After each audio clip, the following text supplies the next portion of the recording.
വയനാട് മുട്ടിൽ മരമുറി കേസിലെ പ്രതികൾ നൽകിയ മുൻകൂർ ജാമ്യാപേക്ഷ ഹൈക്കോടതി ഇന്ന് വീണ്ടും പരിഗണിക്കും. റവന്യൂ വനം വകുപ്പുകൾ തമ്മിലുള്ള പോരിൽ താൻ ബലിയാടായതാണെന്ന് പ്രതികളിൽ ഒരാളായ റോജി അഗസ്റ്റിൻ കഴിഞ്ഞ ദിവസം കോടതിയിൽ വ്യക്തമാക്കിയിരുന്നു.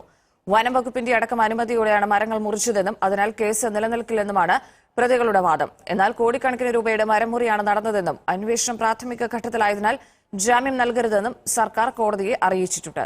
നിലവിൽ 43 കേസുകളാണ് പ്രതികൾക്കെതിരെ രജിസ്റ്റർ ചെയ്തിട്ടുള്ളത്. റോജി അഗസ്റ്റിന് ഇടക്കാല ജാമ്യം അനുവദിച്ചതിനെതിരെ സർക്കാർ നൽകിയ അപേക്ഷയും കോടതി ഇതിനോടൊപ്പം പരിഗണിക്കും.